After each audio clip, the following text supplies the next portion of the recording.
Hello बच्चों। स्वागत है आप लोगों की अपने यूट्यूब चैनल शिक्षा हब में। तो स्टूडेंट कैसे हो आप लोग? मुझे उम्मीद है कि आप लोग बहुत ही अच्छे होंगे और अपने पढ़ाई को बहुत ही अच्छे ढंग से कर रहे होंगे, क्योंकि आपका टाइम बीतता ही जा रहा है और एग्ज़ाम आपके पास ही आते जा रहे हैं। ठीक है। ऐसे मैं बता दूं कि कोई ऑफिशियली अपडेट नहीं है एग्ज़ाम से लेकर, लेकिन इतना संभव है कि आपका एग्ज़ाम 2023 में यानी कि 2023 में होने वाला है। ठीक है। तो जैसे कि आपको मालूम है, क्लास 9th के लिए हमारे चैनल्स पे ताबड़तोड़ सेशन चल रहा है हिंदी की क्लासेस के लिए। ठीक है। और आज हम लोग फोर्थ लेक्चर्स को देखने वाले। आज हमारा फोर्थ लेक्चर है, चौथा लेक्चर है। और इस चौथे लेक्चर में हम लोग संज्ञा को पढ़ने वाले हैं। किसको पढ़ने वाले हैं? संज्ञा को। इसके पहले हम लोगों ने वर्णमाला ज्ञान पढ़ लिया है। उसके बाद शब्द और शब्द के भेद कितने होते हैं, इसको कंप्लीट कर लिए हैं हम लोग। उसके बाद हम लोग थर्ड लेक्चर में देख लिए क्रिया को देख लिए, और आज हमारा फोर्थ लेक्चर है जिसमें हम लोग संज्ञा को देखेंगे। पूरा कंप्लीटली वन शॉट में हम संज्ञा को कंप्लीट करेंगे। जितने भी डाउट, जितने भी कंफ्यूजन है आपके संज्ञा से रिलेटेड, आपका आज दूर होने वाला है।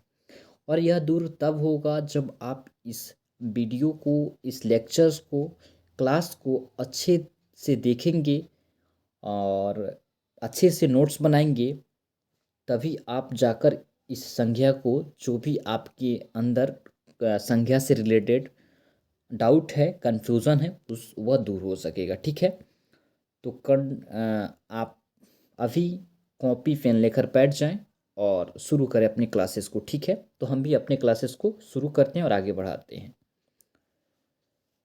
मुझे मालूम है कि बहुत सारे ऐसे स्टूडेंट होंगे जिनको संज्ञा अच्छी से समझ में आ रही होगी और वो संज्ञा को जानते हैं, लेकिन जो नहीं जानते हैं वो देखें, और जो जानते हैं अगर मेरा कहना मानते हैं और अगर आप मानना चाहते हैं तो आप भी देखें, क्योंकि आपका रिवीजन हो जाएगा और जो नहीं जानते हैं उनका कंप्लीट होगा संज्ञा। ठीक है।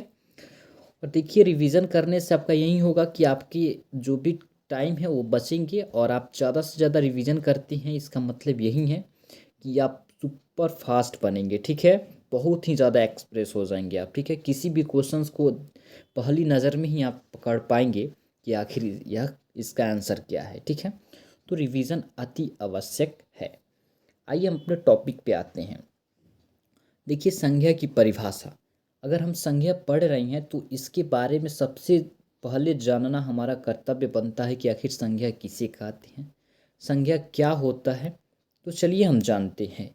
किसी भी व्यक्ति या वस्तु, जाति, भाव या स्थान के नाम को ही संज्ञा कहते हैं। बच्चे, आपको यह डिफिनेशन मालूम होगा, यह परिभाषा मालूम होगा। बच्चे, आप कंफ्यूजन कहाँ पे क्रिएट होता है आपका, आप कहाँ पे कंफ्यूज करते हो, वो हम बताने वाले हैं। ठीक है। इस डिफिनेशन को आप जान गए, चलो कोई बात नहीं, आगे चलो आगे नेक्स्ट देखते हैं। देखो, पहले हमारा है संज्ञा के भेद। अब बच्चे यहीं पे ज़्यादा कंफ्यूज होते हैं कि आखिर हमारे संज्ञा कितने होती हैं, 3 होते हैं या 5 होते हैं। ठीक है। इससे रिलेटेड बच्चों के मन में बहुत ज़्यादा कंफ्यूजन बना रहता है। और आज अगर आप इस लेक्चर को देख रहे हो तो मुझे उम्मीद है कि आपका यह कन्फ्यूज़न दूर हो जाएगा। ठीक है। चलिए, देखिए, अगर आपकी एग्ज़ाम में पूछ रहा है ना, थोड़ा सा इसको हम ऊपर कर देते हैं। ठीक है। चलिए, अगर आपकी एग्ज़ाम में यहाँ से क्वेश्चंस बन रहे हैं कि संज्ञा की, देखिए यहाँ पे, ठीक है, संज्ञा के मुख्यतः, ठीक है, मुख्यतः भेद। ठीक है। क्या? मुख्यतः भेद। ठीक है। कितने हैं? मुख्यतः भेद कितने हैं? तो आपका जो यहाँ से आंसर बनने वाला है, आपका जो यहाँ से आंसर बनेगा वह कितना होगा? अगर पूछे कि संज्ञा के मुख्यतः कितने भेद होते हैं, मुख्यतः कितने भेद होते हैं, तो आप आसानी से यहाँ 3 लगाओगे। कितने? 3 होते हैं। कितने होते हैं? तो 3 भेद होते हैं। कितने? तो 3 भेद होते हैं। गौर से सुनना, अगर आपकी एग्ज़ाम में पूछा जाए कि संज्ञा के मुख्यतः कितने भेद होते हैं, तो आप आसानी से बोलोगे कि 3 भेद होते हैं। ठीक है। रहा बात यह, उसके बाद देखो, अगर आपसे पूछा जाए ठीक है, संज्ञा के कुल भेद, ठीक है, कितने कुल जो भेद हैं वो कितने होते हैं, कुल भेद कितने होते हैं। तो यहाँ पे आप लगाओगे 5, ठीक है, यहाँ पे आप लगाओगे 5 भेद होते हैं। अब आपका क्लियर हो गया होगा कि संज्ञा का जो भेद हैं कितने होते हैं, 3 भी होते हैं और 5 भी होते हैं। लेकिन किस कंडीशन में हम 3 बोलेंगे और किस कंडीशन में हम लोग 5 बोलेंगे, ये भी हम क्लियर कर दिए हैं कि अगर आपके एग्ज़ाम में पूछे कि संज्ञा के मुख्यतः कितने भेद होते हैं तो आप आसानी से लगाओगे 3, या मुख्य रूप से कितने होते हैं तब भी आप लगाओगे 3। और अगर टोटल की बात की जाए, संज्ञा के टोटल यानी कि कुल भेद कितने हैं तो आप लगाओगे 5, ठीक है। मुझे उम्मीद है कि क्लियर हो गया होगा। तो हम चलते हैं अपने टॉपिक पे, ठीक है। तो अपने टॉपिक पे आ चुके हैं। तो देखो यहाँ पे जो 3 भेद हैं, सॉरी, जो 3 वेद बोलने जा रहा था मैं, ठीक है, लेकिन भेद होते हैं, ठीक है, वेद नहीं, वेद भी होते हैं। हमारे वेद 4 होते हैं, ठीक है, लेकिन अभी हम लोग बात कर रहे हैं अपने हिंदी में, और इसको हम पढ़ेंगे कहाँ, जनरल जीके जीएस में, ठीक है। वेदों की संख्या कितनी होती है, सारी चीज़ें हम लोग जीके जीएस में पढ़ेंगे, जब हिस्ट्री भूगोल्स पढ़ेंगे उस टाइम, ठीक है। तो देखो संज्ञा के मुख्यतः भेद कितने हैं, तो 3 हैं। यहाँ पे आप देखो, ठीक है, कौन कौन से, तो एक है हमारा व्यक्तिवाचक, दूसरा है हमारा जातिवाचक और तीसरा है हमारा भाववाचक, ठीक है। यहाँ तो होगा। तो 2 भेद कौन कौन से हैं, आप सुनो, 2 भेद जो हैं कौन कौन से हैं हम आपको बताते हैं, ठीक है, हम आपको बताते हैं। यहाँ से हम इसको क्या करते हैं, इरेज करते हैं, ठीक है। चलो, नहीं मिटा, हाँ, चलो, ठीक है। तो संज्ञा के और दो दो जो भेद हैं कौन कौन से हैं हम बताते हैं आपको। तो देखो, आपका जो 2 हैं, एक है द्रव्यवाचक और दूसरा है समूहवाचक, ठीक है। तो टोटल कितने हो गए हमारे, 5, और मुख्य रूप से कितने हो गए हमारे, 3। तो टोटल इसमें भी एक जुड़ेगा द्रव्यवाचक और समूहवाचक, ठीक है। आप समझ गए, यहाँ से आपका कन्फ्यूज़न दूर होता है। अगर आपकी एग्ज़ाम में क्वेश्चंस बनते हैं, प्रश्न बनते हैं कि संज्ञा के मुख्यतः कितने भेद होते हैं, तो आप आसानी से लगाओगे 3। और अगर पूछा जाए संज्ञा के कुल कितने भेद होते हैं, तो 5, ठीक है। आइए एक एक करके हम इसको देखते हैं। पहले हम देखते हैं व्यक्तिवाचक संज्ञा। तो इसके डिफिनेशन को हम देखते हैं, परिभाषा को। जिस शब्द में किसी विशेष व्यक्ति, वस्तु या स्थान के नाम का बोध हो उसे व्यक्तिवाचक संज्ञा कहते हैं। देखिए, इसका जो पहले ही आपको इसमें मिला विशेष, आप समझ रहे हैं ना, विशेष किसे बोलते हैं, ठीक है। कभी कभी ऐसा होता है कि आपको बोला जाता है कि कोई विशेष व्यक्तिगण आए हैं, यानी कि वह विशेष उनको इसलिए बोला जाता है क्योंकि वह एक ही हैं, ठीक है। अगर आपसे बोला जाए महात्मा गांधी, तो क्या बताइए आप, महात्मा गांधी एक हैं या 2 हैं, एक ही है, तो वह विशेष हुए, ठीक है। तो देखिए, जिससे हम आपको बताने का कोशिश कर रहे हैं, अगर आप सुनो, गंगा मैं बोल रहा हूँ, यहाँ पे देखो मैं एग्जांपल लेकर आया हूँ, गंगा, उसके बाद ताजमहल, उसके बाद रामायण। आप बताओ, गंगा जब मैं बोल रहा हूँ तो क्या गंगा एक है या 2, एक है।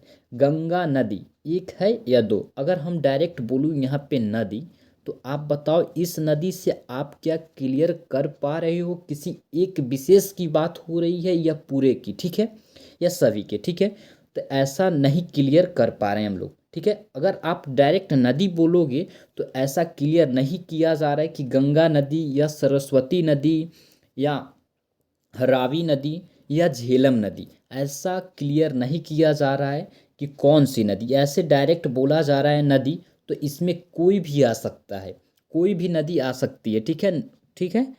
और अगर हम डायरेक्ट बोलते हैं गंगा नदी, तो यह तो क्लियर है, एक किसी विशेष के लिए बात किया जा रहा है। अगर हम बोलते हैं डायरेक्ट कि सरस्वती नदी, तो वह किसी एक विशेष, किसी के लिए बात किया जा रहा है, तो वह व्यक्तिवाचक, किसी एक व्यक्ति के लिए बात किया जाए उसी को हम लोग व्यक्तिवाचक संज्ञा कहते हैं। उसके बाद देखो ताजमहल एक धरोहर है, ठीक है। ताजमहल एक धरोहर है, आपको भी मालूम है।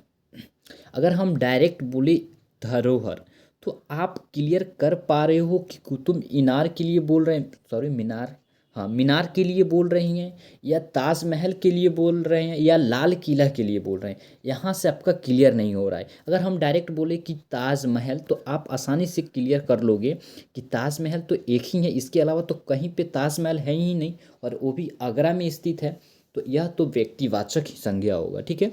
उसके बाद मैं बोलूँ रामायण, ठीक है। क्या रामायण, तो आप बताओ रामायण एक है या दो? एक ही है ना रामायण। अगर हम यहीं पे बोले ग्रंथ, रामायण हमारा एक ग्रंथ है, आपको भी मालूम है और मुझे भी मालूम है। तो डायरेक्ट मैं ग्रंथ बोलूँ तो इसमें क्लियर नहीं किया जा रहा है कि कौन से ग्रंथ का बात हो रहा है, लेकिन यहाँ पे डायरेक्ट क्लियर बोला जा रहा है रामायण। तो आप आराम से बता सकते हो कि यह व्यक्तिवाचक संज्ञा है। आपको ऐसे एग्जाम में शब्द दिए जाएंगे और आपसे पूछ लिए जाएंगे कि बताइए कि ये जो शब्द रेखांकित किया गया है, यह कौन सी संज्ञा है, ठीक है। तो आप ध्यान देंगे इस बात पे। चलिए उसके बाद देखते हैं हम लोग जातिवाचक संज्ञा। जिस शब्द में एक जाति के सभी प्राणियों अथवा वस्तुओं का बोध हो उसे जातिवाचक, आपको नाम से ही मालूम चल रहा होगा, जातिवाचक। जातिवाचक जिससे पूरे जाति का बोध हो, एक आसान भाषा में सुनो आप, जिससे पूरे जाति का बोध हो उसे हम लोग जातिवाचक संज्ञा कहते हैं। सुनना, देखो अगर आप लड़का बोलते हो, इसमें पूरे जाति यानी कि लड़का एक प्रकार का जाति है और लड़की ये भी एक प्रकार की जाति है, ठीक है। अगर आप डायरेक्ट बोलते हो लड़का तो यस इसमें क्लियर नहीं किया जा रहा है बाबू कि कौन से लड़का के बारे में बात हो रहा है। डायरेक्ट बोला जा रहा है लड़का, यानी कि उसमें सभी आ जाएंगे, पूरे जाति का बोध हो रहा है, ठीक है। वैसे ही अगर हम बोले पर्वत, ठीक है, पर्वत जब बोल रहे हैं तो इसमें क्लियर नहीं किया जा रहा है कि अरावली पर्वत है या कोई और पर्वत है, ठीक है। लेकिन हम यहाँ डायरेक्ट बोल रहे हैं पर्वत। अगर यहीं पे हम अरावली पर्वत बोलते हैं तो अरावली पर्वत हमारा जातिवाचक संज्ञा नहीं होता, क्योंकि अरावली पर्वत बोलने से डायरेक्ट पार्टिकुलर्स वहीं पर्वत का बात किया जा रहा है जो हमारा अरावली पर्वत है, ना कि सभी का। तो वह हमारा कहाँ चला जाएगा, व्यक्तिवाचक में। लेकिन अगर हम डायरेक्ट पर्वत बोलते हैं तो यह हमारा जातिवाचक संज्ञा में आएगा, ठीक है। अगर हम कुत्ता बोलते हैं ये भी हमारा जातिवाचक संज्ञा में आएगा। देखो यहाँ पे आ गया ना नदी, तो नदी हमारा जातिवाचक कहलाएगा, क्योंकि इसमें पूरे नदी का यानी कि सभी, इसमें से किसी भी नदी को हम ले सकते हैं या पूरे नदी को, यानी कि पार्टिकुलर किसी एक पर्सन या जो भी शब्द उसके लिए हम बात नहीं कर रही हैं। इसमें सभी के लिए मतलब जाति, किसी एक चीज़ को बोलने से सभी का बोध हो जाए, उसी को हम लोग ना कहते हैं जातिवाचक, ठीक है। आप समझ गए होंगे इतना सारा बात बताने के बाद। उसके बाद देखो भाववाचक संज्ञा। जो शब्द किसी चीज़ या पदार्थ की अवस्था, दशा या भाव का बोध कराते हैं उन्हें हम शब्दों में भाववाचक संज्ञा कहते हैं। जरा भाव मतलब समझना, आप तो बहुत ज़्यादा समझदार हो ना। भाव, आप भाव समझ रहे हो ना, फीलिंग, सोचो समझो, फीलिंग समझ रहे हो ना, फीलिंग को ही हम लोग भाव कहते हैं, ठीक। जो आप फील करते हो ना, जो आप उस भाव को समझ पाते हो, उसी को हम लोग भाववाचक संज्ञा कहते हैं। अब ये बताओ, क्या मिठाई को आप देख पाते हो? नहीं, कभी नहीं देख पाते हो, आप उसको महसूस करते हो, फील करते हो। तो इसी को हम लोग भाववाचक संज्ञा, मोटापा, इसको भी हम लोग भाववाचक संज्ञा कहते हैं।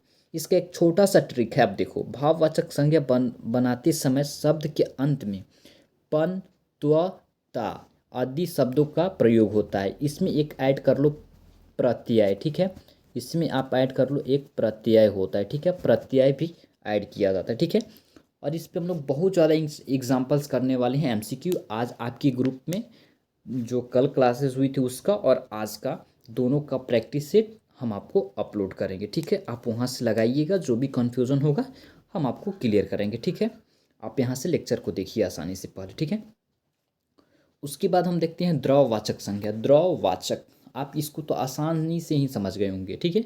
जो शब्द किसी ठोस तरल पदार्थ, धातु अधातु या द्रव का बोध कराते हैं, उन्हें द्रववाचक कहते हैं। जो पिघली हुई अवस्था में होती है, जिसको हम कहीं भी मतलब किसी भी जगह पे ले जाकर रखें और वहीं पे अपना आकार वो बना ले, उसी को हम लोग द्रववाचक संज्ञा कहते हैं। देखो जैसे कोयला है, हमारा पानी है, तेल, घी, लोहा और सोना, चांदी, हीरा, ये सारे के सारे हमारे द्रववाचक संज्ञा हैं। ठीक है, इसको आप समझ गए होंगे। उसके बाद आता है समूहवाचक और समुदायवाचक। दोनों एक ही होते हैं लेकिन इसका नाम दो है। ठीक है, संज्ञा किसे कहते हैं? जिन संज्ञा शब्दों से किसी भी व्यक्ति या वस्तु के समूह का बोध होता है, उन शब्दों को समूहवाचक या समुदायवाचक संज्ञा कहते हैं। जैसे भीड़, मेला, सभा, कक्षा, परिवार, पुस्तकालय, ये सारे के सारे हमारे समूह या समुदायवाचक संज्ञा हैं। ठीक है, तो देखिए आज का क्लास हमारा यहीं पे ख़त्म होता है और इसमें और कुछ नहीं जानना है। जितने भी सारे टॉपिक्स थे मैं आपको क्लियर कर दिया हूँ और आज का जो प्रैक्टिस सेट हम आपको अपलोड करेंगे अपने ग्रुप में, वहाँ आप वहाँ पे अपना प्रैक्टिस कीजिएगा। जो भी डाउट आपको होगा उसको हमसे आप पूछ सकते हैं डायरेक्ट। और जो नए बच्चे हैं उनको मैं बता दूं कि अगर अभी तक हमारे चैनल को सब्सक्राइब नहीं की है तो सब्सक्राइब करके बगल की घंटी को प्रेस कर ले। अगर सच में आप CHS का एंट्रेंस एग्ज़ाम्स क्रैक करना चाहते हैं और इस गेट में एंट्री पाना चाहते हैं तो, और सब्सक्राइब करके इस नंबर को भी सेव कर ले और इसी के थ्रू आप अपना डिटेल सेंड कर सकते हैं और आपको हमारे ग्रुप में ऐड कर लिए जाएंगे और आप आसानी से वहाँ स्टडी मटेरियल्स ले सकते हैं। ठीक है, तो चलिए बच्चों, ऐसे ही पढ़ते रहिए, मुस्कुराते रहिए और मन लगाकर पढ़िए और कुछ अच्छा कीजिए। तो फिर मिलेंगे हम लोग नेक्स्ट क्लासेस में। तो आज के लिए बस इतना ही। जय हिंद, बाय बाय।